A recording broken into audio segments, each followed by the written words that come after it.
তো বন্ধুরা আজকে নতুন একটি তথ্যমূলক ভিডিও নিয়ে হাজির হলাম। তো আসলে আমি যেহেতু ট্রাভেল রিলেটেড ভিডিও বানাই, এটাও ট্রাভেল সংক্রান্ত। তো বরিশালবাসীর জন্য একটা সুসংবাদ আছে আজকের ভিডিওতে। তো আসলে বহু প্রতীক্ষিত একটা বিষয়, যে বিষয়টা অনেক দিন ধরে বন্ধ ছিল, সেটা হচ্ছে ইন্ডিয়ান ভিসা। তো বরিশালে চালু হচ্ছে ইন্ডিয়ান ভিসা সেন্টার। তো যারা বরিশালবাসী আছেন তাদের জন্য সুসংবাদ হলো, আর যেতে হবে না ঢাকায়। মানে ঢাকার খরচ, মানে যে ব্যয়বহুল খরচ, সেটা বেঁচে গেল। তো এখন থেকে এখানে যে যে ধরনের ভিসা আবেদন করতে পারবেন, আজকের ভিডিওতেই সেই বিষয়টা আলাপ করব।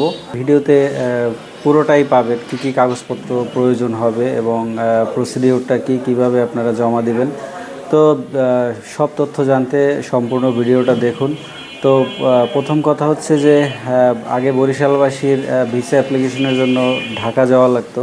তো ঢাকায় আসলে যাওয়াটা সময়ের ব্যাপার, খরচের ব্যাপার, সেটা থেকে আসলে মুক্তি পেল বরিশালবাসী। তো আসলে এখন পুরোদমে নিচ্ছে। তো আপনাদের একটা ভুল ধারণা আছে হয়তোবা, বরিশাল থেকে ভিসা মানে অ্যাপ্লিকেশন করলে পাওয়া যায় না, এরকম একটা বিষয় সবার মনের মধ্যে কাজ করে, কিন্তু আসলে সেটা না।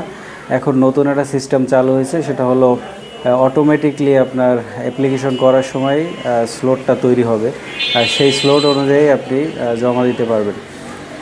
তো যেসব কাগজপত্র আপনাদের লাগবে সেটা হচ্ছে, যদি মেডিকেল ভিসা হয় তাহলে ডাক্তারের অ্যাপয়েন্টমেন্ট অবশ্যই লাগবে, এবং ট্যুরিস্ট ভিসা হলে প্রয়োজনীয় কাগজপত্র আমি ডেসক্রিপশনে দিয়ে দেবো আপনাদের কি কি প্রয়োজন হবে।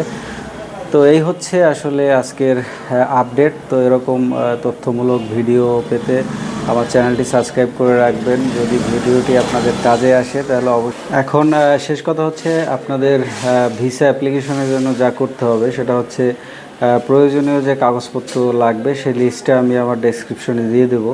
এবং এখন নতুন যে সিস্টেমটা আইভ্যাক চালু করছে সেটা হচ্ছে, আপনারা আগে একটা স্লটের ব্যাপার ছিল, এখন অটোমেটিকলি স্লট তৈরি হয়। যখন আপনি অ্যাপ্লিকেশন করবেন, আপনার ডেট স্লট ওই টাইমে সিলেক্ট হবে, আপনি ওই দিন সব কাগজপত্র নিয়ে আপনি আইভ্যাক সেন্টারে সশরীরে জমা দিবেন। তো আপনারা যদি এরকম তথ্যমূলক ভিডিও পেতে চান তাহলে আমার চ্যানেলটি মিথুন ট্রাভেলস ভিডিও অবশ্যই সাবস্ক্রাইব করে রাখবেন। আর এই ইন্ডিয়ান ভিসার সব তথ্য আপনাদের আমি ধাপে ধাপে জানাবো। তো আজকে এই সুসংবাদটা দিলাম বরিশালবাসীর জন্য, যে আইভ্যাক সেন্টার বরিশালের যে শাখা সেটা চালু হয়েছে। এখানে আপাতত কাগজপত্র জমা নিচ্ছে এবং এখান থেকেও মানুষ ভিসা পাচ্ছে। তো এই হচ্ছে আজকের আপডেট।